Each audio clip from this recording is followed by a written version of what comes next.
Salam, Bapak Ibu, saudara-saudari yang dikasihi Tuhan dan diberkati oleh Tuhan Yesus Kristus. Salam sejahtera, bahagia dan sehat. Bapak Ibu Saudara, dalam video saya kali ini saya akan membahas maraknya ibadah online atau daring atau live streaming berpotensi menggeser minat jemaat terhadap gereja dan atau pengkhotbah lain. Sekali lagi, bahasan saya kali ini adalah maraknya ibadah online atau daring atau live streaming berpotensi menggeser minat jemaat terhadap gereja dan atau pengkhotbah lain.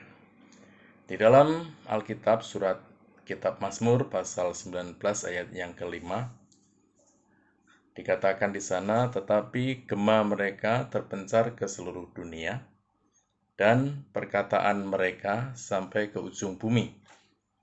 Ia memasang kemah di langit untuk matahari.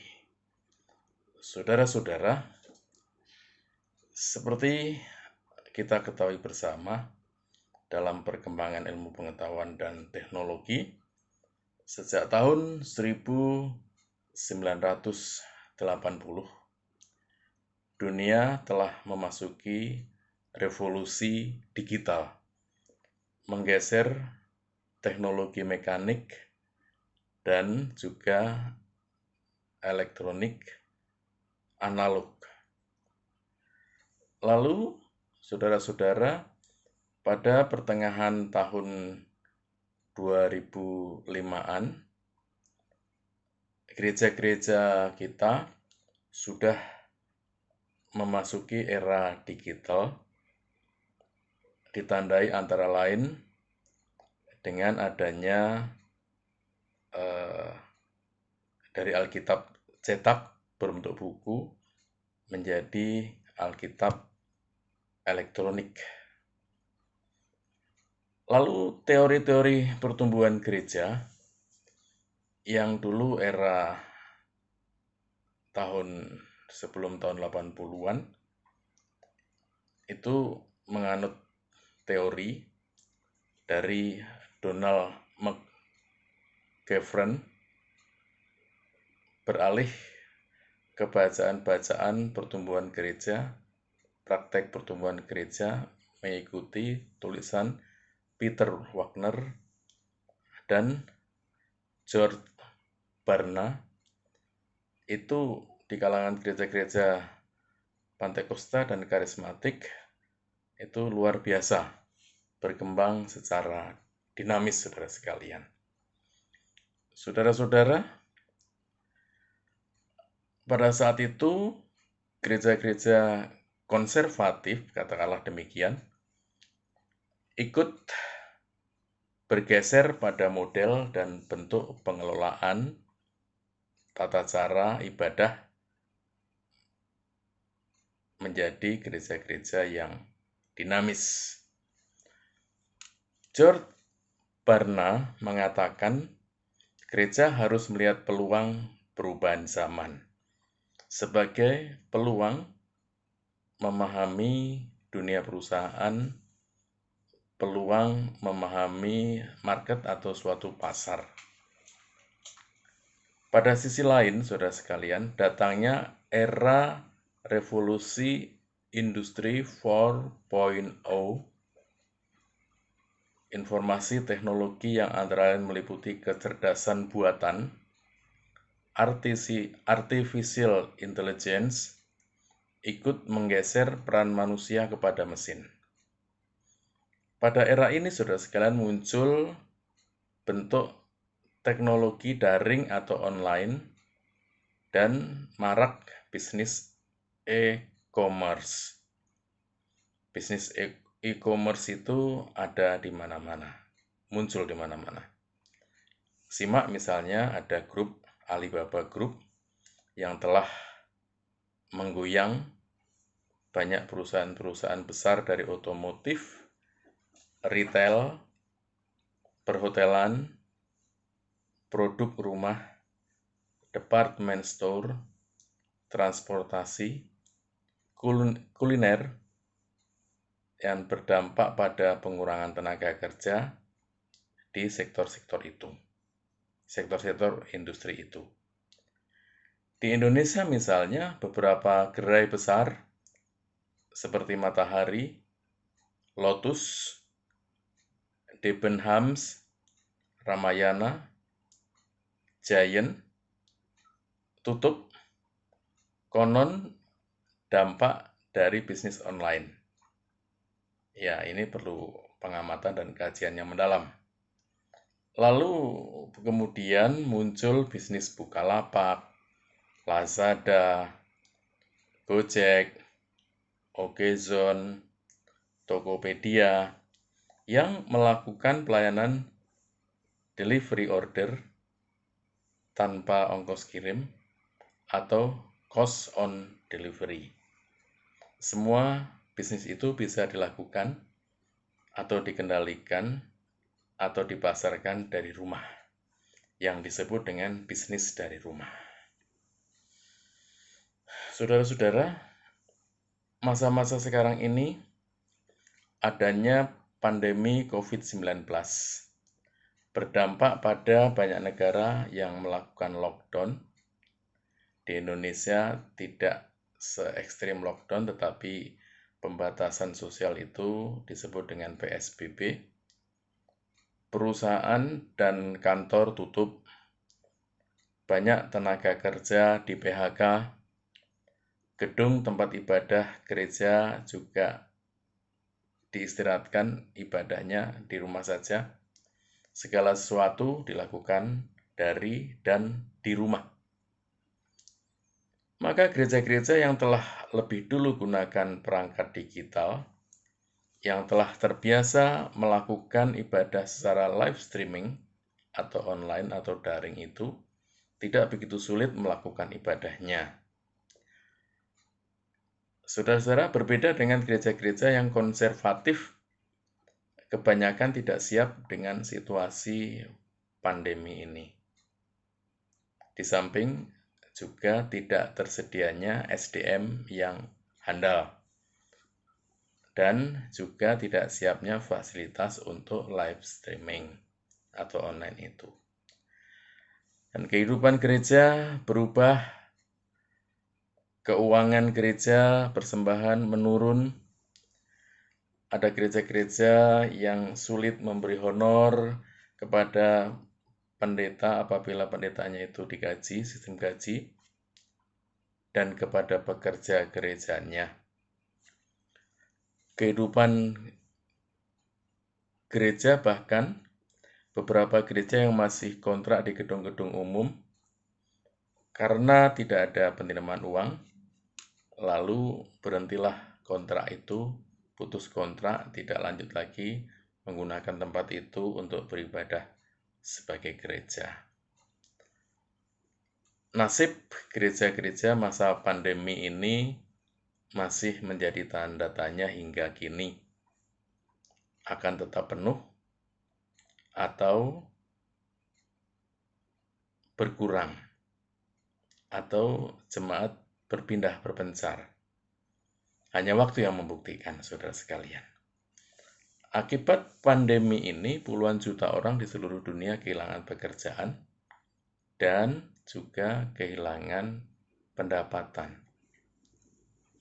Saudara-saudara, pandemi COVID-19 ini telah berdampak sangat signifikan terhadap media sosial.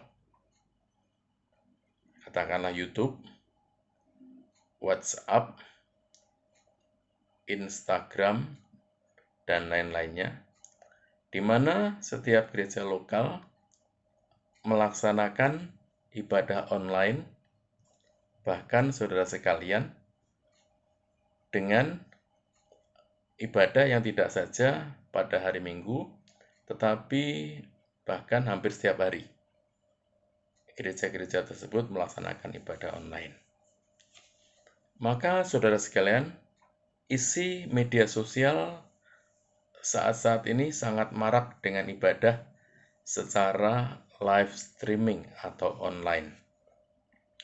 Coba kalau kita browsing di media sosial, pasti akan menemukan begitu banyak tayangan ibadah dari gereja-gereja yang menggunakan moda live streaming itu. Ada banyak ribuan yang menggunakan moda live streaming atau online ini. Hal ini, saudara sekalian, bisa dilihat dari dua sisi dampaknya, yaitu sisi positif dan atau sisi negatif. Mengapa? Yang positif tidak perlu diragukan lagi tentunya.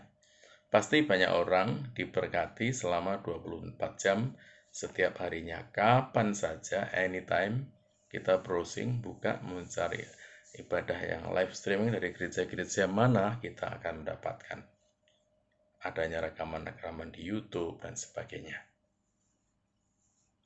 Saudara-saudara, tetapi pada sisi lain, akan bersentuhan dengan minat jemaat terhadap gereja dan pengkhotbahnya, pendetanya sendiri. Artinya, saudara, dengan maraknya ibadah online, setiap orang dapat mengakses dan memilih ibadah dari gereja mana saja, gereja besar, gereja sedang, gereja kecil, kenal atau tidak kenal, kita mudah mengakses, dapat melihat apakah suasana ibadahnya menarik, penyanyi altarnya membangkitkan suasana untuk memuji Tuhan, pemusiknya handal, sound systemnya oke, lighting sangat lengkap, dikelola secara profesional, seperti itu. Ditambah lagi dengan pengkhotbahnya yang sudah terkenal atau sangat terkenal dan tidak diragukan lagi. Setiap orang mendengar nama pendeta A misalnya begitu. Sebenarnya jauh dari saat pandemi COVID-19 ini, situasi ini sudah bisa terlihat. Banyak orang Kristen terdaftar katakanlah di gereja A, lalu beribadah di gereja B. Kemudian secara ekstrim saya katakan meninggal dilayani di gereja gereja C, seperti itu. Saudara-saudara, ini fakta. Ya, ini fakta. Bagi tayangan online, ibadah online yang sangat sederhana, pelayan altar dan pengkhotbah yang dianggap membosankan atau tidak terkenal, lalu sekalipun itu gerejanya sendiri dari jemaat itu, pengkhotbah dan gerejanya, tapi malah tidak diminati. Zaman online ini orang memburu atau browsing gereja-gereja besar yang pengkhotbahnya memang sudah terkenal dan tayangannya cukup menarik. Ini kenyataan, saudara sekalian.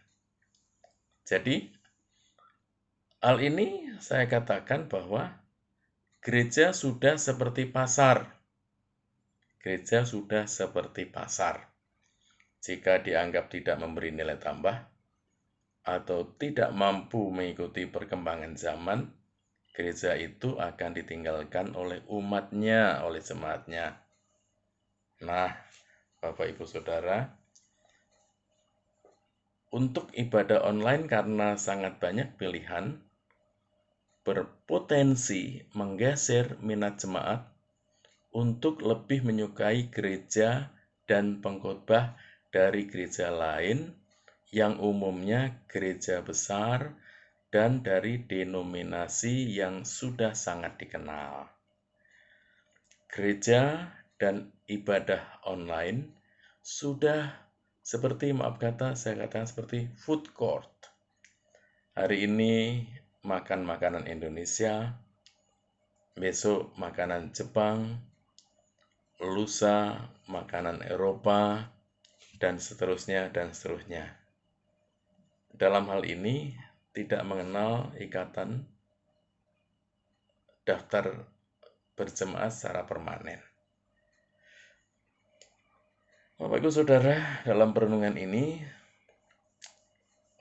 saya merenungkan dari firman Tuhan dari Mazmur pasal 19 tadi yang menegaskan bahwa ciptaan Tuhan dan alam semesta ini memuliakan Tuhan. Saudara-saudara, karenanya manusia sepanjang ciptaan Tuhan sebagai ciptaan Tuhan itu, Tuhan adalah Khalik dan kita adalah makhluk. Kita dipanggil untuk menyaksikan karya-karya kemuliaan Allah di tempat yang maha tinggi yang turun kepada umat-umatnya di sepanjang masa, sepanjang zaman, saudara sekalian. Nah, lalu di zaman now ini, segala sarana dapat dipakai untuk menceritakan atau memberitakan karya-karya kemuliaan Allah hingga ke ujung-ujung bumi, tanpa harus berada di ujung bumi itu. Adanya teknologi komunikasi dan radio pemancar modern seperti internet memungkinkan mengirim berita ke pelosok penjuru dunia hanya dalam hitungan detik saja. Luar biasa ya saudara. Inilah kemajuan teknologi dan ilmu pengetahuan. Karena itu, saudara-saudara, ketika pandemi COVID-19 ini menyebar dan tidak bisa dibendung kepada segala suku bangsa, bahasa, kepada semua umat beragama, tidak mengenal agama tertentu, semua. Gedung gereja dan ibadah dihentikan sementara dalam kumpulan persekutuan yang besar. Ibadah pindah ke rumah-rumah dalam ibadah keluarga. Teknologi komunikasi virtual, dunia maya, katakanlah begitu, dengan segala plus dan minusnya itu, saudara sekalian, akhirnya menjadi pilihan terbaik umat kita semua untuk berkomunikasi. Menembus batas, menembus jarak dengan cepat, saudara sekalian.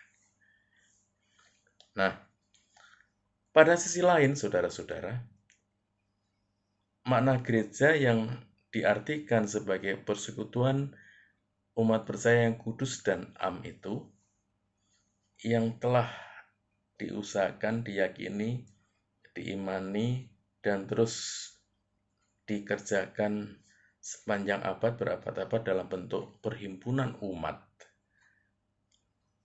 kawanan domba Allah itu, kini dalam konteks pandemi COVID-19, bentuk ibadah beralih kepada ibadah online. Persekutuan jauh tetapi satu persekutuan. Nah, dengan dimaknai oleh peranan Roh Kudus yang memimpin dan menyatukan umat, saudara sekalian. Jadi, Bapak Ibu saudara-saudari sekalian, perenungan kita saat ini ingin mengajak kita bahwa gereja-gereja yang telah lebih dulu bergerak ke bidang digitalisasi tidak mengalami kesulitan. Ibadah mingguan, ibadah harian, pembinaan warga jemaat, dan sebagainya berlangsung hampir sepanjang minggu. Tetapi saudara-saudara, bagi gereja-gereja konservatif tradisional yang belum memutuskan apakah mengikuti moda online atau live streaming ini, mungkin ada alasan teologisnya, pemahaman teologis. Mau tidak mau, ikut-ikutan kalau tidak mau ketinggalan. Kalau tidak mau dikatakan ketinggalan seperti itu, ke moda sistem live streaming atau rekaman. Akibatnya, saudara-saudara, dunia media sosial semarak dengan berbagai ibadah online dan pengkhotbah yang sangat beragam. Hal ini, saudara-saudara, bukan saja membuka potensi jemaat tinggal klik mana yang dianggap paling mengena di hatinya, mana yang dianggap menarik, itu yang diikuti. Sekalipun itu bukan gereja dan pendeta yang selama ini bersama-sama di gerejanya.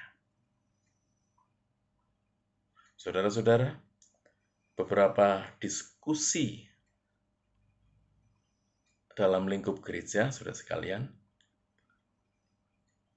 telah memprediksi bahwa usai pandemi COVID-19 ini, situasi gereja nanti akan gereja A mungkin kosong atau berkurang jemaatnya.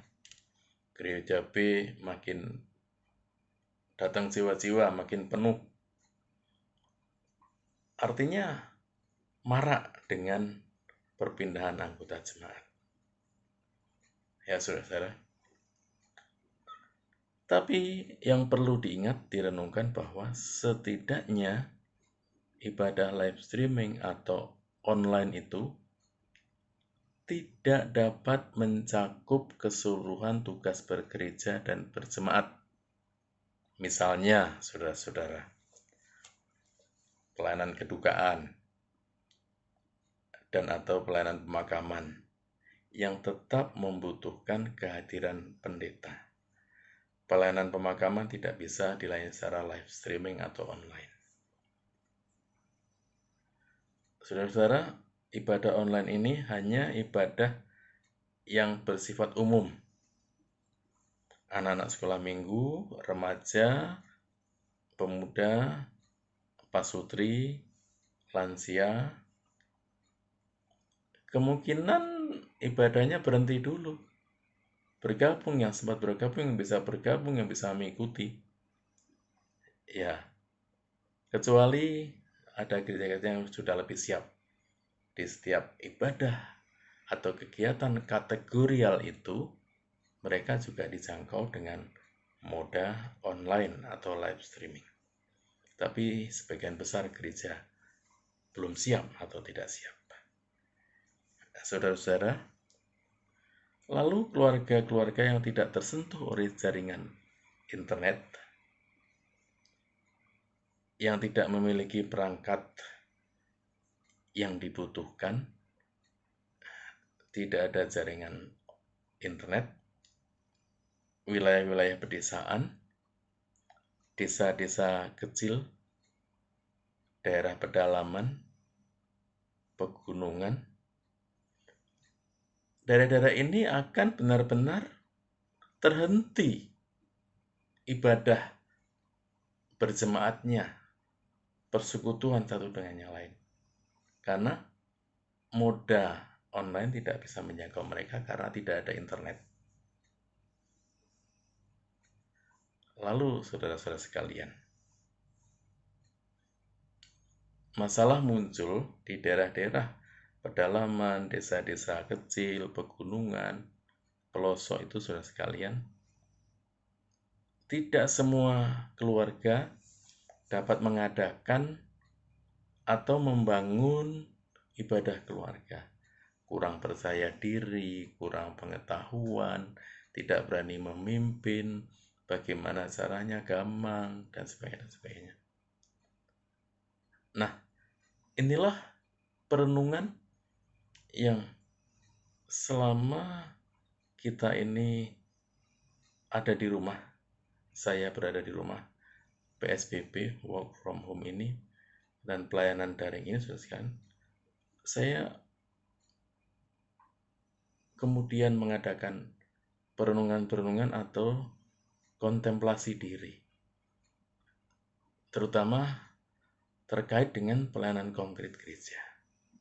Ke depan bagaimana?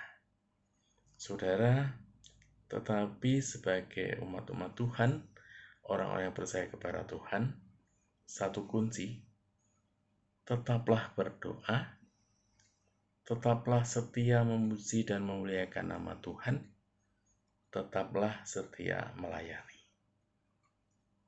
Amin. Kiranya Tuhan Yesus memberkati kita semua. Puji Tuhan.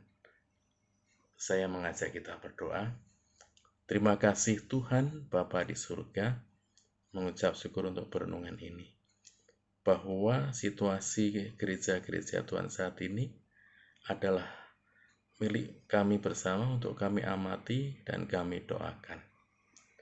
Tolong gereja kami, Bapa di surga, supaya gereja kami, umat-umat Kristen, umat-umat percaya kepada Tuhan tetap survive, berdiri teguh dan tidak goyah di dalam menggantungkan imannya kepada Tuhan, sehingga tidak tercerai-berai. Berpindah gereja itu kemungkinan terjadi. Tetapi karena tidak terlayani dengan baik, moda online tidak bisa menjangkau sebagaimana diskursus tadi, maka biarlah Tuhan tolong. Tetap Tuhan berkati iman, harap, dan kasih umat-umat-Mu di dalam damai dan sejahtera. Terima kasih Tuhan.